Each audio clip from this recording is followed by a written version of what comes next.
Guys এখন আমরা লেবু কিনছি, ঠিক আছে? বড় দেখে দাও, বড় দেখে দাও।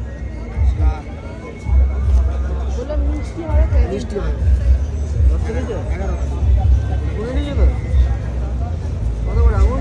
হাফ কিলো 70, 1 কিলো 130 টাকা হবে। হাফ কিলো নেবো। কত দাম? বেশি নিও না, অল্পই নাও। কিলো নিলে 130, মানে 10 টাকা কম 1 কিলো নিলে। 5টা 50, এটা 7টা 50। এই যে হাফ কিলো কতটা হচ্ছে মাপ? 20 হবে? কাউ কিন্তু এসে একটা আঙুর নিয়ে নিল প্রথমে। ওদিকে ওজন হচ্ছে। মিষ্টি আছে দেখি একটা দিন তো। খেয়ে দেখো।